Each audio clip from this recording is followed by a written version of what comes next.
Well, good afternoon. It is Monday, April 17th, Worship Live.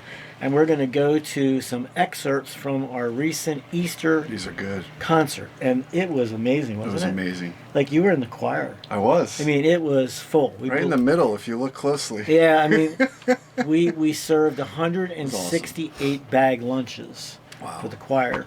And it was awesome. The drama was cool, So and we're good. going to do something a little special with that. On this edition of Worship Live, because what we want you to do is to witness the drama. Yeah. So you're going to get to hear from Martha, Lazarus, and Mary, and then the Keswick Celebration Choir is going to sing Christ is Risen. Let's worship together.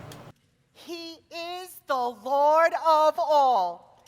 I believed it and declared it, but I was a little slow to understand it. I may not have been the one to be at Jesus' feet like my sister, but I listened. Sometimes that's the best part about serving meals. You get to listen to all the amazing conversations and all the conversations Jesus had with his followers. He was in our home so many times because we're only a short walk from Jerusalem, and they stopped here often for meals and a place to spend the night. He spoke as no other Rabboni has ever spoken, not a reading of old laws and rules, but a life of love. And while he gently rebuked me for criticizing Mary's lack of help, he also often spoke of the importance of serving others. And his rebuke was not one of anger, but of love. It was not that he did not appreciate what I did, but he showed me that I did not have to earn his favor. He bestows it on those he loves and those who obey him. When Lazarus got sick, I did not want to bother him, but I knew that just one word from him and my brother would be well. He did not even need to come.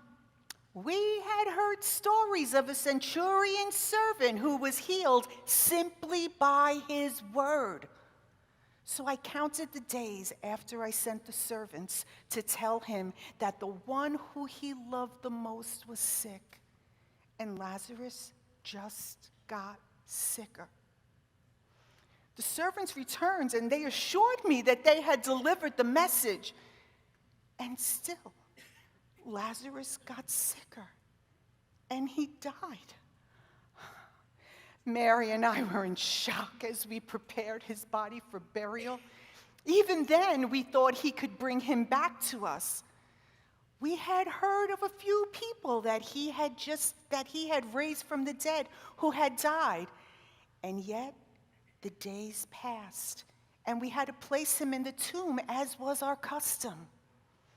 Days of mourning went on, and then he came. The servants told me, and I ran to meet him, and I truly believed in the absolute power and authority that he had as Messiah. But in my grief, I questioned him. And again, he spoke to me of one who had never spoken before him. I will never, ever forget his words. I am the resurrection and the life. He who believes in me, though he may die, he shall live. And whoever lives and believes in me shall never die. Do you believe this? I quickly ran and found Mary and to let her know that he had arrived. And together we went to the tomb. And he commanded the stone be rolled away. And then he prayed to God the Father. And he called to Lazarus, "Come out of the tomb," and he did. How could anyone who witnessed that miracle not believe he is the Son of God? You know, what I can still remember is hearing my sisters crying, praying over me. Martha said that she had sent for Jesus to tell him that I was sick. because she knew that if he came, he'd be able to make me well. Well, then, what I remember was this light and warmth and peace like I had never known before.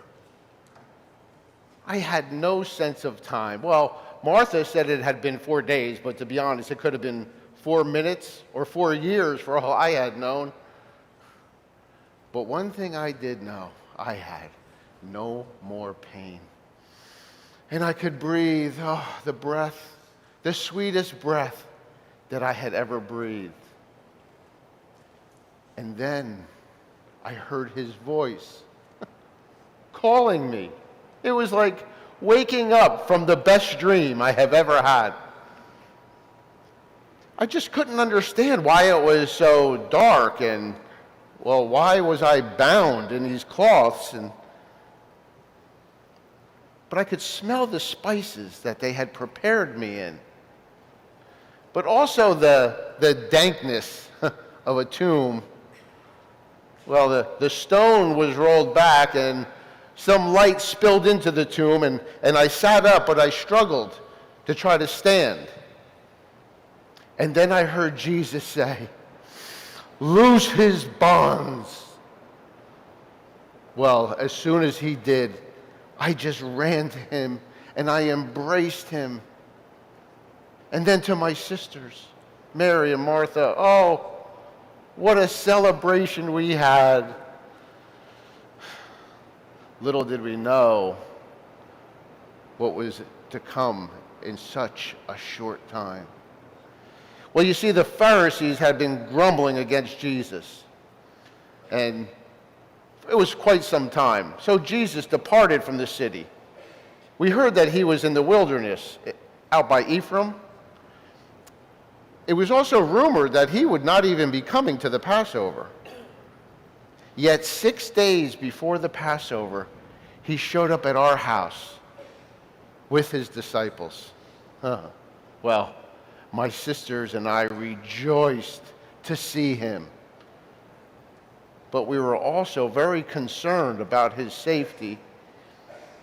And the days that followed proved that our concerns were valid. We were shocked as things unfolded.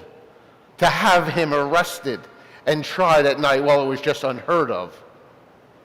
And then the demand to have him crucified. Crucified. Well, it all happened so quickly. We were in just disbelief. And yet, knowing that he had raised me from the dead, why did we doubt that he could not also be raised from the dead? Then the rumors that the Pharisees also wanted me dead. You see, they couldn't stand the living, breathing evidence of his power and his authority. And yet, I have no fear of death. Been there, done that. Oh, I know what awaits for me. Nothing but peace and joy and everlasting life. And better yet, I know who waits for me, the very one that is peace and joy and everlasting life. So tell me, do you know him? Jesus is risen. How could we have doubted? It's only been a short time since Jesus raised my brother from the dead.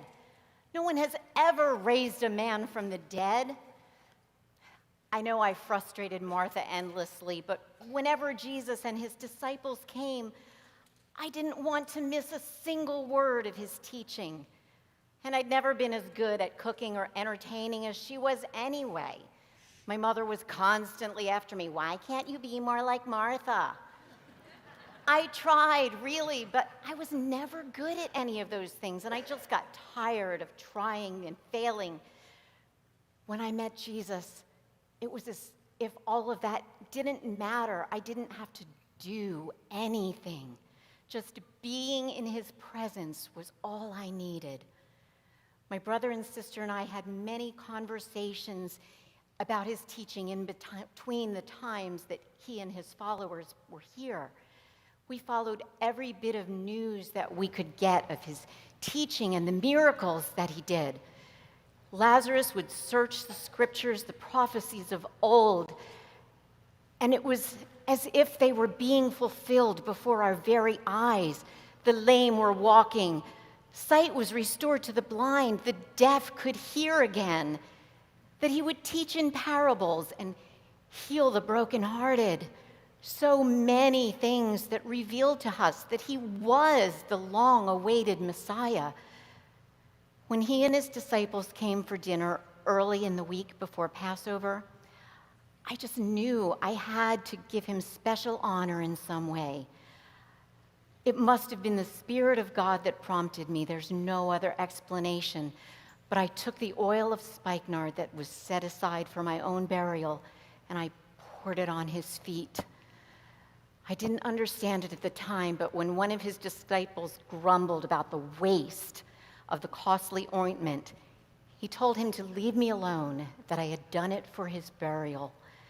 How could we have known that his burial was just days away? We were there, you know. When we heard the news that he was to be crucified, we went to Jerusalem and we wept with Mary, his mother, with his disciple John, and with the others that were there. And when his lifeless body was taken down, we heard that Joseph of Arimathea had offered a new grave for him to be laid in. We followed to help as best we could with preparations before the Sabbath. What depths of sorrow, the longest days. Yet we should have known. He told us that he would be condemned to death, but rise on the third day. And yet we did not understand. We were blind and deaf. From the depths of sorrow to the highest heights of joy when we heard that he had risen. Praise his name. He is the Lord our God. And because he lives, I know that I will live with him. What peace, what joy, what hope. His lifeless body lay in the grave while his followers hid, afraid, heartbroken. Their minds could not understand why he had left them so soon. He was so young and so beautiful. But on the third day, his body, dead and buried, came alive. Death had lost its power. Death was swallowed up in victory. Angels stationed outside his empty tomb announced the news. Christ is risen.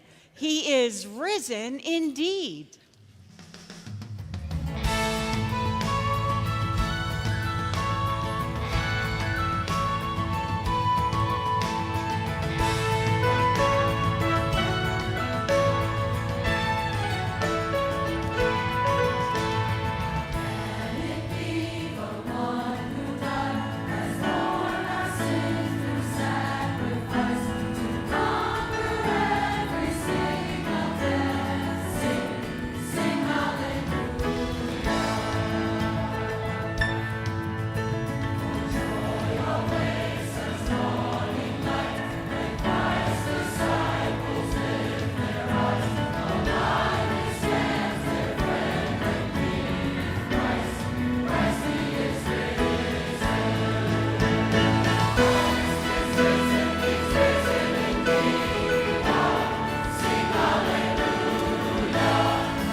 Well, that was a little different. I hope you enjoyed the dramas. They really put a lot of hard Oh, they work did on it. so great. And Miracle serves on our full-time staff, Rob Rusamano and Ruth Schmidt.